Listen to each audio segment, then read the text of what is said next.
Early in November 2023, the credit firm Moody's lowered its outlook on the U.S. government's credit rating from stable to negative, pointing at a huge decline in debt affordability, the government's ability to borrow money cheaply, basically, and an ever-increasing, already gargantuan deficit as its primary justification for that change.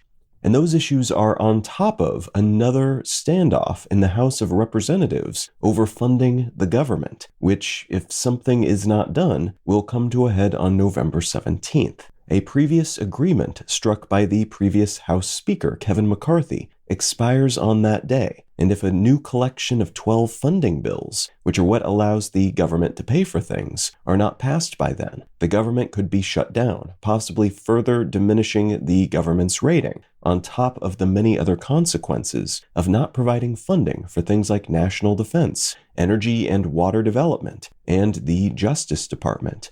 This new reduction in outlook by Moody's follows a recent downgrade by Fitch back in August, when that ratings firm dropped the U.S. government's rating from AAA to AA+, largely because of all the down-to-the-wire negotiations about funding the government that have roiled Congress over the past few years, and what that kind of tumult does to a government's ability to say for 100% certain that they will pay their debts and never default. The U.S. has never defaulted on its debt, but the possibility becomes more realistic seeming each time these politicians fail to provide funding for essential government functions, including debt paying.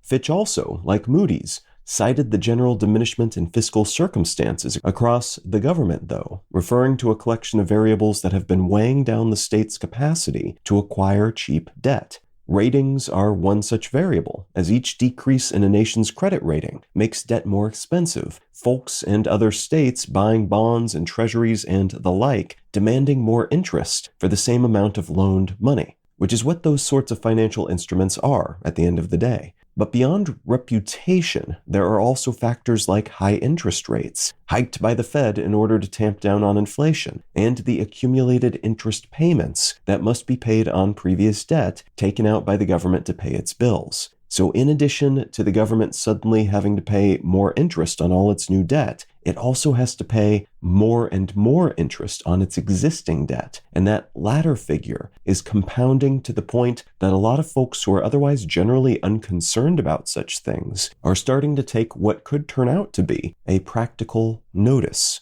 What I'd like to talk about today is Rubinomics, government spending, and why the U.S. federal debt is becoming a political talking point once more.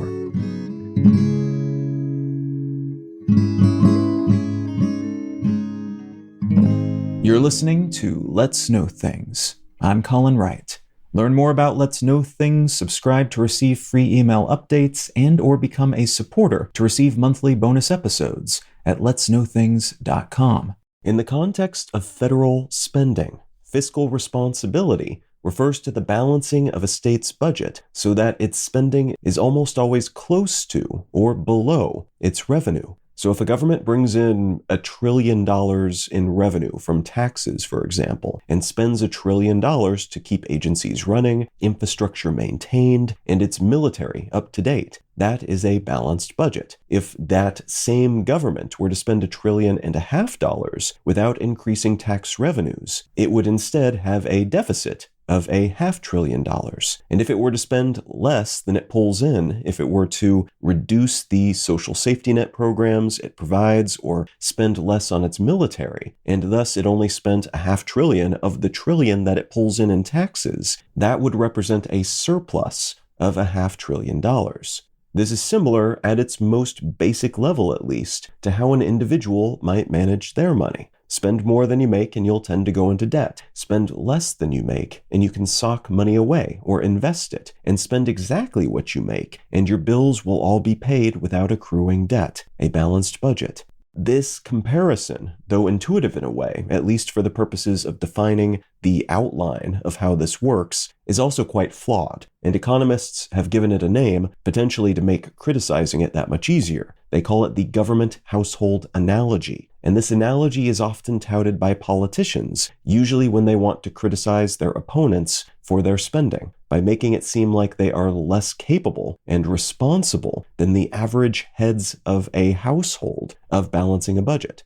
Why should we good, hardworking citizens be required to assiduously manage our personal spending? But these freewheeling politicians can't seem to balance a budget of billions or trillions of dollars. Now, the analogy falls apart when you look at the specifics of a household versus those of a government. Governments, after all, can literally print money if they choose to do so. They also tend to get far more favorable terms on debt, can increase their budgets by raising taxes, and oddly, if you think of a government as a household at least, different facets of a government can owe other facets of that same government money. So part of the debt owed might be owed to itself.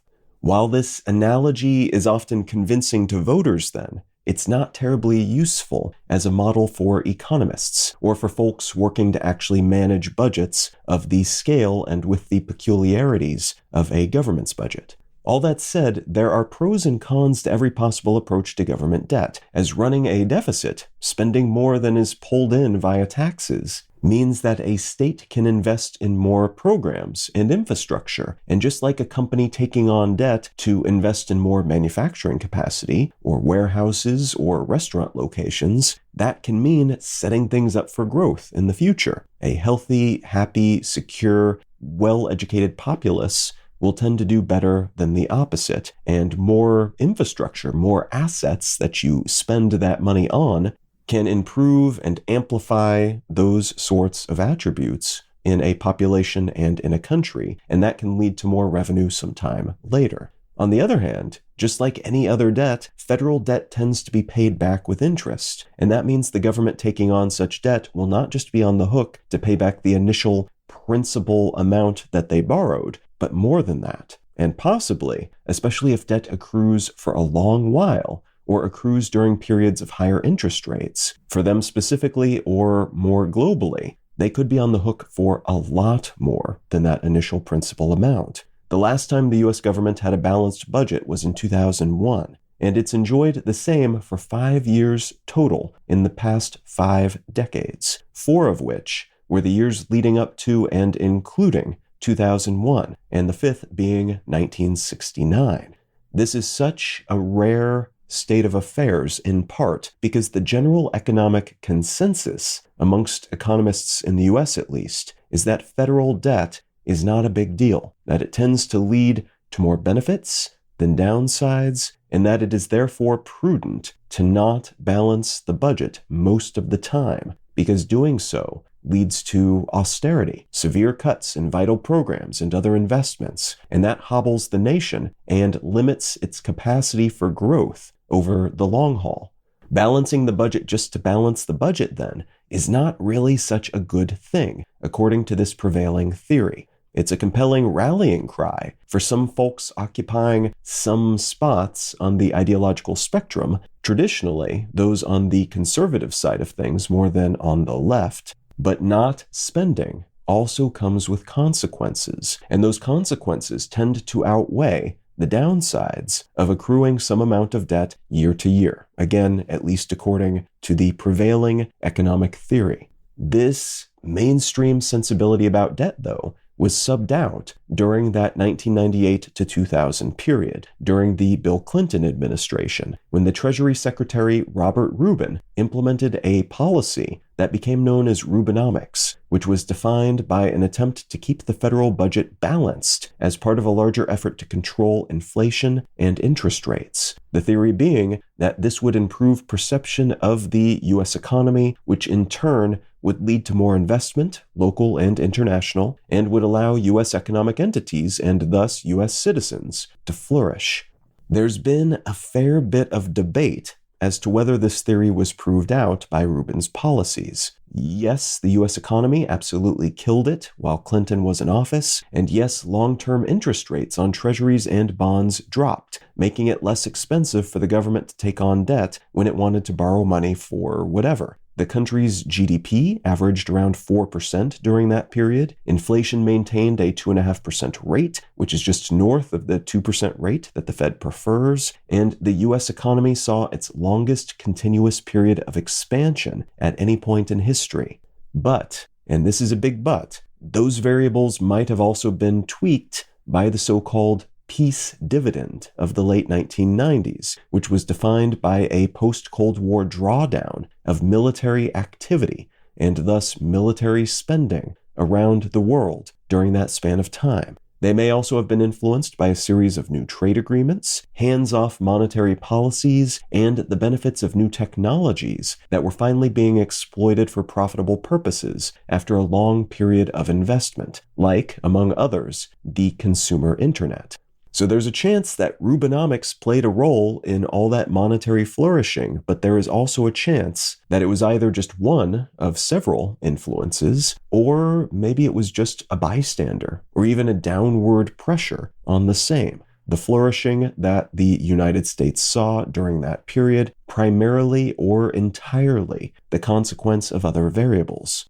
Today, part of the aforementioned drama playing out in the U.S. House of Representatives is being driven by a focus on reducing the federal deficit, the total debt the U.S. owes, which recently hit an all-time record high of something like $33 trillion, which carries a total interest payment as of 2023 of somewhere between $659 billion and a cold $1 trillion a year, depending on whose numbers and analysis you use. That interest payment at that level has become one of the top expenses of any expense category for the U.S. government, surpassing things like the cost of all transportation and veterans' benefits payments, and approaching or surpassing, depending on which figure you use, the cost of Medicare or the military. It is primarily, right now at least, the further right members of the House that are demanding substantial cuts to the budget. The Senate mostly keen to keep spending levels where they are, and the majority of House Republicans seem happy to do the same, though Democrats are more likely, on average, to want higher levels of spending nearly across the board. Again, right now.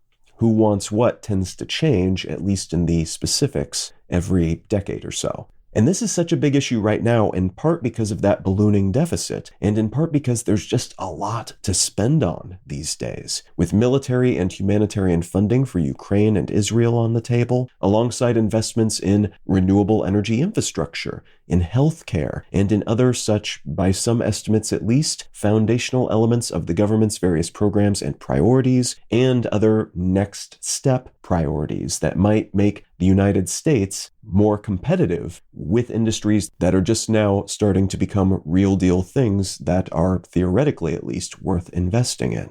Last weekend, reports from within the House indicated that the new House Speaker, Mike Johnson, wants to pass a stopgap funding bill to avoid a government shutdown before the November 17th deadline. And to do so, he wants to break the funding extension into two parts, rather than having representatives vote on all 12 funding bills all at once. Each bill would cover different aspects of government funding and would extend spending a little further into the future, keeping spending levels where they are currently and providing no new funds to Ukraine or Israel, the former of which is a sticking point for a lot of conservative representatives. And though this approach is meant to win over enough people from both sides of the aisle to get a stopgap funding bill passed in time to avoid a shutdown, folks across the political spectrum have seemed generally unhappy with it. Voting on this could begin as soon as today, and we will see if people are unhappy in the sense that they don't get what they want, but they are okay to keep fighting for those things that they want while the government stays open, which is what this bill would allow,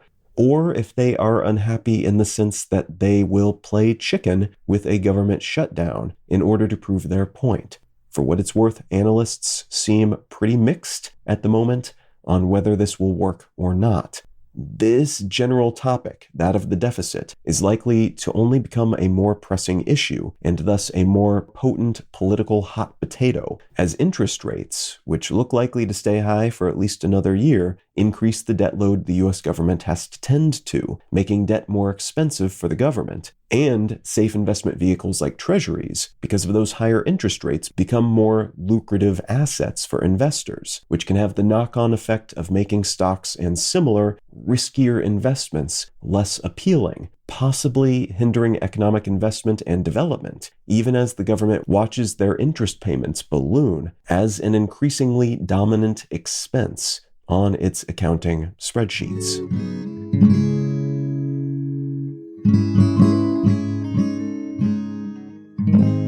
The book I'd like to recommend today is called Quantum Supremacy by Michio Kaku. This book is loaded with valuable information about the topic of quantum computing and the potential for an eventual moment in time at which point quantum computing becomes stronger, more useful than traditional computing, a moment in time which is often referred to as Q-Day, or the moment in which quantum supremacy is achieved. And it's written by a guy who knows more about this subject than most other people. He's an expert in this field. And though the book is a bit vague in some cases, at times seemingly just a list of things that are going wrong in the world today and theoretical ways that quantum computing could help solve all of those many and varied problems, rather than getting into the nitty-gritty of what might lay between this moment in time and that theoretical point in the future. It's also fairly upbeat. It is very interesting. It will tell you probably a lot of things that you don't already know about quantum computing, even if you've read a fair bit about it in the past. And it is, again, written by someone who knows what they are talking about on the matter. Now, if any of that sounds interesting to you, consider picking up a copy of Quantum Supremacy by Michio Kaku. You can subscribe to receive email updates, find show notes, and other such content, and support this show financially, receiving additional bonus episodes as a thank you at letsknowthings.com. Learn more about me and my work at Colin.io. Subscribe to my other news-focused podcast, One Sentence News, wherever you get your pods, or at onesentencenews.com. And say howdy on social media. I'm at Colin is my name on Instagram and Twitter, and Colin Wright on Facebook and YouTube. Thank you so much for listening. I'm Colin Wright, and I'll talk to you again next week.